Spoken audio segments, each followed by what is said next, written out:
This other story in Las Vegas tonight. Kim, the challenger, was fighting champion Ray Mancini. For 13 rounds, it was what some observers called a war. Imagine you've got a pickup basketball game going on a street corner. A bunch of people are watching. And then on the other street corner, a fight breaks out. People are going to stop watching the basketball game, and they're going to watch the fight.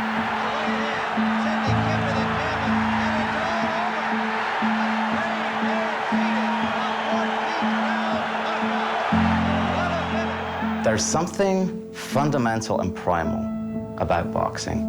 But as society shifts, there are legitimate questions of, well, do we still want to do this? Kim is still down. He is being taken out on a stretcher, evidently, taking him to a nearby hospital. It's that drip, drip, drip, that constant sense that that is what boxing is about. If that becomes a prevailing feeling about football, then the discussion changes.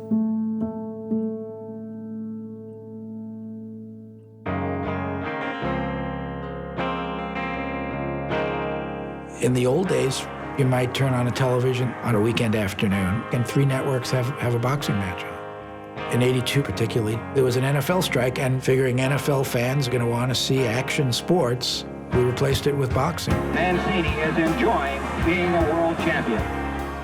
In May of that year, Ray Boom Boom Mancini, the pride of Youngstown, Ohio, had won his first World Lightweight Championship. I worked so hard to get it, I'm not about to give it up now. Ray Mancini was a very, very popular champion. His whole persona was of being this just nice kid from Ohio. The ratings for Mancini fights were great, our highest ratings of any fighter we were doing. On November 13th, 1982, in a Las Vegas stadium before a live CBS audience, Mancini was set to defend his title against a little-known Korean challenger. Fighting out of Seoul, Korea, weighing 134 and 1/4 pounds, here is duk-koo Kim. We had never heard of duk-koo Kim before that, but we would look at film, videotape, whatever we could get of him fighting, and we knew he was a very tough guy. We didn't want a guy who was going to run. We wanted somebody who would stand there and exchange, and that was Kim's style. Kim built a coffin, and he put it next to his bed, and he told his people, either Mancini's coming home in that or I'm going home in that. Put on the lampshade, kill or be killed. To him, it was a live or die situation. It was a brutal fight. In fact, Kim was the aggressor more than Ray for most of the fight, but there was never a point where you thought one guy was beating the other guy to the point where a referee should have stopped it. Duk-koo Kim. You may not have heard of him before. You will remember him today, win or lose. I was hitting him with shots, but he was still moving, making me miss, too. He still had the wherewithal to move his body, slip, bob, and weave. You can't stop a fight when a guy has the wherewithal to do that. There is 21-year-old champion Ray Boom Boom Mancini. It was a great punch. I hit him with the right shot. He went down. We just jumped. It was glorious because it was a great win. Nobody knows about the, what was going into it. Nobody knew. I planned on a long fight. Everybody didn't know about it. I saw films. The guy was very, very impressive. Tough, rough, hungry, determined. Those are the worst kind. The next morning, I called and said, what's going on? And he was still in the hospital and in bad shape. And then it was pretty much, we all knew what was going to happen. You know, he wasn't coming out of this.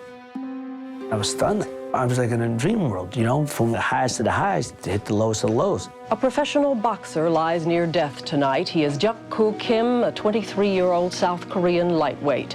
The boxer's mother pleading with him to please wake up and open eyes before she was led from the room weeping. When you fight fighters from another country, they're fighting for more than themselves. They're fighting for their whole country. They carry their dreams and hopes of their countrymen on their backs. That's a load to fight. That's a hard load to fight.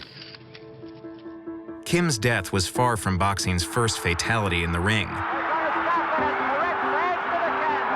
In the early 60s, fighters Benny Perrette and Davey Moore died in back-to-back years after major fights on national television. At that point, there was a sense of, wow, is boxing even really a sport? In the mid-70s, you have this sense of impropriety that has been an aspect of boxing's DNA for many decades. And then in '82, you had Ray Mancini and duk-koo Kim. And then 2 weeks later, I'm watching, and there's this fight with Randall Tex Cobb and Larry Holmes. It's just terrible. I wonder if that referee understands But he is constructing an advertisement for the abolition of the very sport that he's a part of. Cobb was a punching bag. I mean, his head was just bobbing back and forth, on and on and on. From the point of view of boxing, which is under fire, and deservedly so, this fight could not have come at a worse time. And I just said to myself, this is crazy. How can I, as a physician, possibly admire this, enhance it, support it, and not work against it? Boxing attracts big television audiences. It has drawn the attention of writers from Virgil to Hemingway to Norman Mailer. But today, the American Medical Association came out swinging against the sport. The AMA Journal says that boxing is an obscenity that should not be sanctioned by any civilized society. The purpose of the boxing match is for one person to injure his or her opponent.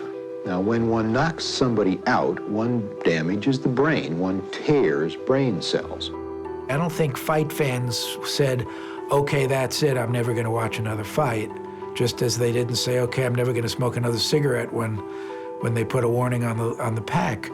But sponsors started to pull back and say, you know, you're asking us for a lot of money, you networks, to pay for your exorbitant rights fees on football and basketball and baseball. And with all the bad publicity boxing is getting, you know what, we just as soon not do it. Before the Kim fight, I was being offered all kind of endorsement deals. After that, everything went away, man. It just vanished. I understand that now. But at the time, I was a kid. I was heartbroken. I didn't know why, you know. It all went away. For decades, stories of young boxers from blue-collar backgrounds fighting their way to fortune had captivated the public, both in real life I do it because I leave. I leave the ghettos. And on the big screen. The American Medical Association. But before long, the medical community began to make inroads in their fight against the sport. The American Academy of Pediatrics came out with a formal position that children shouldn't box. I took a position that for any parent who put their child into a boxing situation, that should be considered child abuse. And on television, beer companies were soon the only marquee advertisers still associated with boxing. The WBC Heavyweight Championship fight is being brought to you by Budweiser. For all you do, this Bud's for you. Sponsors withdraw, so network TV doesn't want to broadcast it. So people don't see as much boxing, so they don't know as much about it. So sporting media doesn't write about it as much because they say people don't watch boxing, they're not interested in it. And because media isn't reporting on it, people learn about it even less. And it becomes this feedback thing, and before you know it, suddenly it's a niche sport. The legendary Julio Cesar Chavez returns to the ring Saturday, October 12th on pay-per-view. There's absolutely an undercurrent in sports spectatorship, which is about they like the intrinsic violence of this. You're going there to live out some sort of spectator fantasy. Somehow MMA over time has sort of taken the place of boxing. In the NFL, it's almost like a fight every play, and the plays happen over and over. Quick, quick, quick, quick. People like that. Keeps their attention. There was a guy called Bert Sugar, an old boxing historian, and he said to me a while back, he goes, I submit to you that the best American heavyweight right now is Ray Lewis.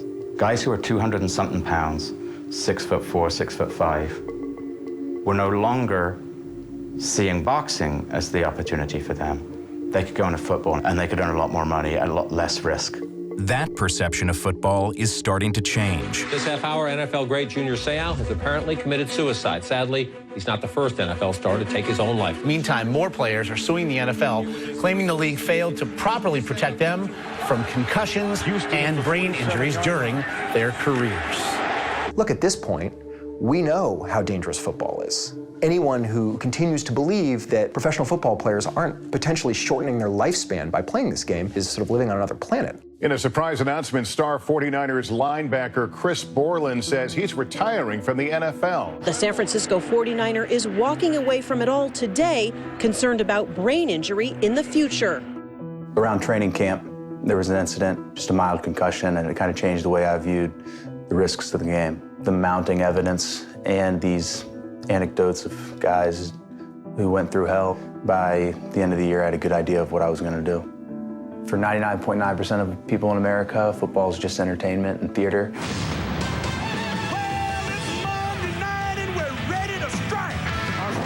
But the guys on the field are real. They're humans, and so I think it's important to remember that. The NFL has a big issue in the concussion, the head injury situation. Huge issue. But there is an entity called the National Football League. There's a controlling entity, there's a managing entity. Football has the NFL to solve its problems, or to at least attempt to solve its problems.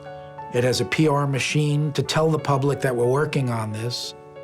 Boxing was controlled by promoters and the networks back in the day.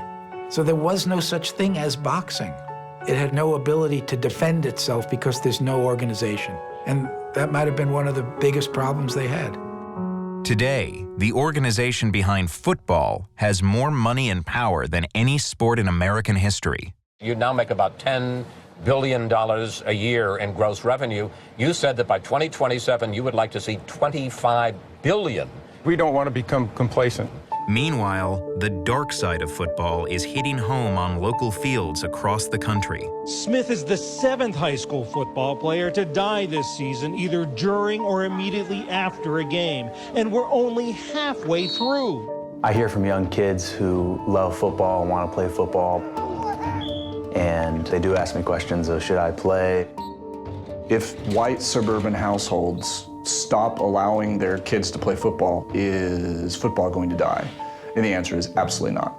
There is certainly a double standard. I mean, if you support football in the sense that you watch it and then turn around and don't allow your child to play it, the question is kind of like, by watching it, are you necessarily condoning it? It's so ingrained in our culture that it does take a kind of real act of protest and resistance to turn away from it.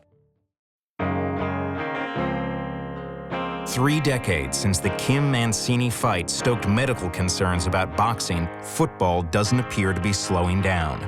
More people watched the Super Bowl in 2015 than any show in U.S. television history. If somebody were to die during an NFL game, being broadcast live, the massive social media response, would that cause a greater, perhaps long-term response? Or would it mean that everyone went through the cycle of grief and outrage in a couple of days until Kim Kardashian did something else?